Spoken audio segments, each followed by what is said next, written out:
안녕하세요, 디지털건마디입니다. 귀엽죠? 이번 주에 나름대로 큰 사건이 있었는데 유일하게 무제한 상품 등록이 가능했던 UMF가 드디어 상품수 제한 정책을 발표했습니다.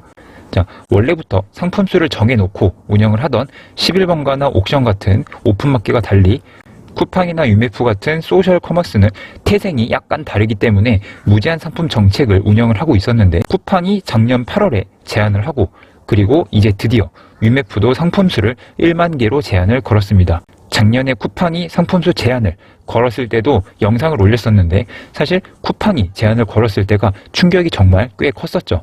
작년까지만 해도 닭 등 닥치고 등록이 꽤 많았고, 특히 쿠팡에서 저 포함해서 상품을 몇십만 개씩 운영을 하면서 실제로 매출을 많이 올리고 계시던 분들도 많았습니다.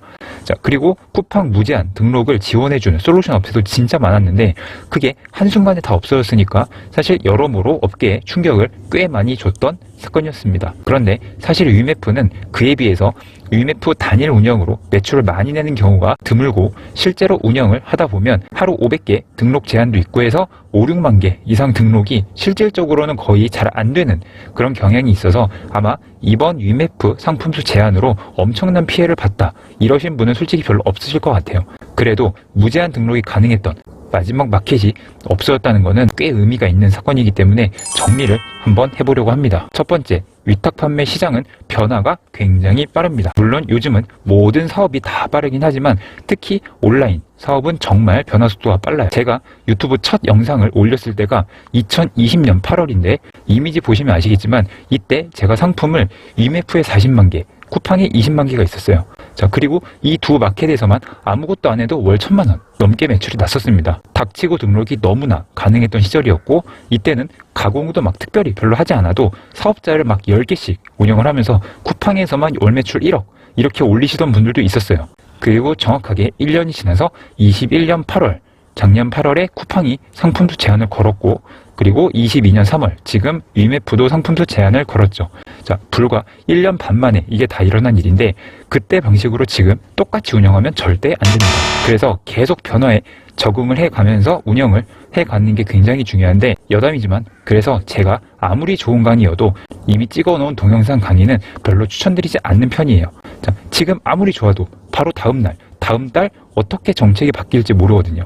자, 그래서 저도 항상 실시간 강의만 고집을 하는 건데, 아무튼 아무리 좋은, 아무리 훌륭한 강사라도 시간이 지나면서 시장 자체가 바뀌니까 이 바뀌는 시장에 따라서 계속 움직여줘야 합니다. 그래서 저 같은 경우는 사실 작년 8월에 쿠팡 정책이 바뀌기 전에는 쿠팡 매출이 꽤 있었어요. 근데 쿠팡이 이렇게 바뀌면서 어라? 하면서 위기감을 조금 느끼고 다른 방식을 많이 시도를 했고, 다행히 꽤 몇 가지가 성공을 했습니다. 작년 말에 새로 시작한 스마트 스토어를 2달 만에 파워 등급을 달성을 했고, 한 솔루션 계정은 이렇게 일매출 100만 원씩 판매하면서 잘 변화를 하고 있습니다. 그리고 아까 말씀드렸다시피 UMF는 갑자기 정책을 확 바꿨다기보다는 일 등록 제한도 500개로 줄이고 6개월 이상 안 팔린 건 자기네들이 맘대로 삭제하기도 해서, 이러면서 어느 정도 조짐이 있었어서 사실 큰 타격이 없다고 보시면 돼요. 그래서 지금 하던 대로 꾸준히 진행을 하려고 하는데, 항상 구독자분들도 운영하시면서 시장에 변화가 있으면 저 같은 이런 영상 포함해서 유튜브에 정보들이 많이 올라오니까 참고하시고 운영 방향을 잡아가시면 좋겠습니다. 그럼 두 번째, 앞으로 어떤 식으로 해야 좋을지 방향에 대해서 좀 말씀을 드려볼게요. 작년에 쿠팡의 상품 제한 때도 말씀을 드렸었는데, 이제 무조건 올리기만 하면 팔리는 닥치고 등록의 시대는 사실 조금 지나갔죠.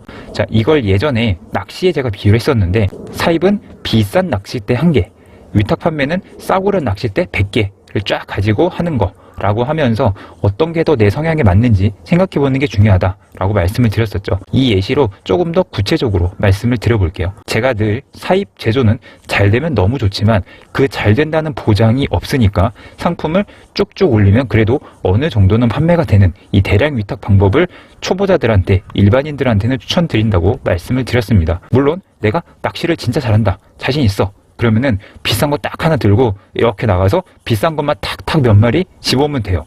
근데 실력도 없으면서 괜히 남 따라서 장비만 좋은 거 들고 나갔다가 하루 종일 허탕만 치고 오는 사람이 대부분이니까 제가 이런 말씀을 드리는 거고요. 그래서 사실 대부분의 경우는 아무리 비싼 낚싯대가 있어도 솔직히 거의 활용을 못하는 사람이 대부분입니다. 그래서 현실적으로 너무 그렇게 비싼 거 말고 싼 거 여러 개 사서 깔아 놓으면 그래도 거기에 뭐라도 걸린다. 이런 느낌으로 계속 말씀을 드렸다라고 보시면 되는데, 이게 옛날에는 이렇게 사입과 위탁의 비교였다면 지금은 이 중간에 한 단계가 더 생겼다라고 봐주시면 될 것 같아요. 싸구려 낚싯대 100개는 예전에 하던 말 그대로 닭등, 닥치고 등록해서 상품을 그냥 올리는 데만 무작정 중점을 두는 거였다면, 이제 낚시터에서 이렇게 한 명이 100개씩 막 깔아놓는 거는 제재를 하는 겁니다. 평소대로 이렇게 막 깔려고 하고 있는데 이제 누가 와요. 그러면서 아저씨 이제 혼자 이렇게 많이 깔아놓으시면 안 돼요. 한 명당 최대 50개까지만 가능하니까 나머지 다 치워주시고 이제 여기부터 여기까지만 놓으셔야 됩니다. 자, 이러고 가는 거예요. 그러면 낚시터에서 이제 제한이 생겼구나. 그러면서 개수도 50개로 줄고 한 명당 쓸 수 있는 공간도 정해졌어요. 옛날에는 이런 규정 같은 게 없으니까 그냥 일찍 나와서 낚싯대를 그냥 쫙 깔아놓으면은 그냥 사람들이 그냥 그러려니 하고 놔뒀던 건데, 이제 점점 낚시꾼도 많아지고 낚시터가 유명해지면서 이런저런 제약이 생기는 겁니다. 어찌 보면 뭐 당연한 결과이기도 하죠. 그래서 낚시터 욕을 막 할 게 아니라 이렇게 제약이 생긴 이후에 대처가 중요합니다. 옛날에는 정말 낚시에 대해서 아무것도 몰라도 이 싸구려 낚싯대 100개 쫙 깔아놓으면은 그래도 은근히 잡혔어요. 그래서 100개 가지고 좀 되니까 저 옆에 가서 또 100개 깔아놓고 한 명이 막 500개씩 엄청나게 깔아놓고 재미를 보던 사람들도 꽤 있었다는 거죠. 자, 근데 이제 그런 게 안 되게 된 겁니다. 이제 낚시터에 사람도 많이 늘어서 경쟁자도 많아지고 낚싯대 개수 제한에 깔아놓는 공간도 제약이 생겨서 옛날처럼 그냥 아무것도 모르고 막 깔아놓으면 되는 시절이 지나가서 거의 안 잡히는 거예요. 그래서 이제는 어느 정도는 낚시에 대해서 공부를 조금 해야 되고, 그리고 어차피 낚싯대도 많이 못 가니까 조금은 더 투자를 해서 나쁘지 않은 걸로 한 20개 정도를 깔아줍니다. 이렇게 낚시 스킬도 기르고 낚싯대도 조금 투자를 하니까 이제 잡히기 시작을 하고요. 하다 보니까 오히려 옛날 싸구려 100개 때보다 더 잡히기도 하는 겁니다. 자, 지금이 딱 이런 느낌이라고 보시면 돼요. 아까 말씀드렸던 사입과 그냥 위탁, 여기서 중간에 한 단계가 더 생겼다고 말씀드렸었죠. 현재 시점의 대량 등록은 제가 늘 말씀드리지만 옛날처럼 닥치고 등록은 사실 조금 힘듭니다. 도매 사이트들 시스템이 옛날보다 많이 좋아졌고 솔루션들도 정말 많아졌죠. 자, 이렇게 좋아진 환경을 활용해서 상품을 고르고 또 올릴 때 어느 정도 가공을 해서 올려야 됩니다. 절대적인 개수와 면적이 이제 부족하니까 싸구려 100개 전략은 이제 거의 안 통하고, 그렇다고 낚싯대 한 대 가지고 승부를 보는 건 너무 리스크가 크죠. 자, 그래서 적당한 낚싯대를 가지고 적당한 스킬로 운영을 하는 게 중요한데, 이게 상품 데이터를 어느 정도 가공해서 운영을 하고 또 상품을 다 올리고 나서 안 팔리는 건 지우고 새로운 상품들을 다시 올려주고, 이런 일련의 작업들을 해주는 거랑 약간 비슷하다, 이런 느낌으로 봐주시면 돼요. 전체적으로 어떤 느낌인지 아시겠죠? 자, 조금 더 예시를 보면 낚시터에서 내가 막 하다 보면은 저기 비싼 낚싯대로 연거푸 막 대여를 낚는 애들이 보여요. 엄청 부럽죠? 나만 빼고 다 저렇게 대박 내는 것 같아요. 근데 이거에 너무 휘둘리면 안 돼요. 어떤 장비로 누가 대박 내더라 해서 쌈짓돈 다 털어서 장비를 사서 딱 들고 왔는데 안 잡혀요. 어찌 보면 당연하죠. 중요한 건 낚싯대 자체가 아니라 그 좋은 낚싯대를 가지고 있는 이 사람의 실력이 더 중요하니까요.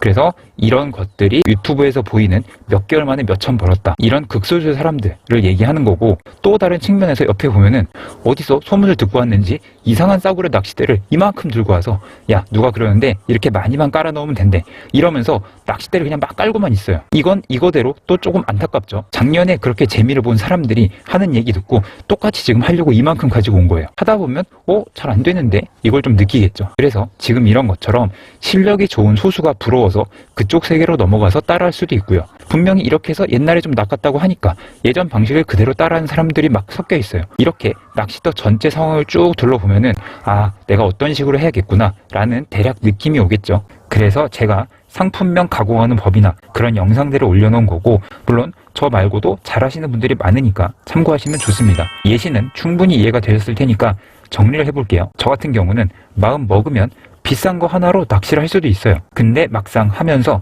크고 비싼 생선들을 많이 낚아 보니까 좋긴 한데 내가 너무 힘들고 시간도 많이 들어요. 그래서 적당한 낚싯대 여러 개 깔아놓고 하는 걸로 전략을 좀 바꿔봤더니 이게 대여는 아니어도 중간 정도 되는 애들이 심심치 않게 꽤 걸리는 겁니다. 물론 하루 종일 하면 내가 열심히 하던 신경을 많이 쓰던 그때가 조금 더 많이 잡히고 돈을 많이 벌긴 해요.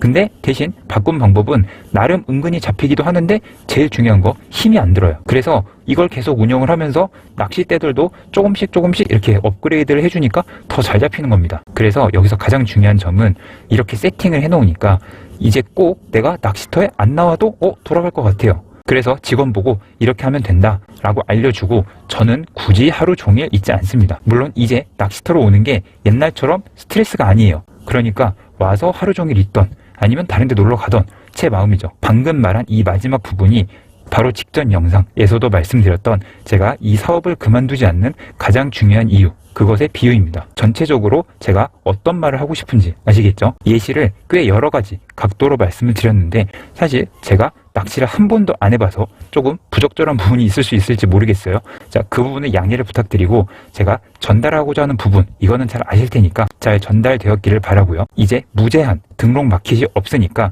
대량 등록을 하더라도 닭등이 아닌 어느 정도의 가공을 해서 운영을 하는 가공 대량 등록의 시대다. 이렇게 생각을 해주시면 좋을 것 같아요.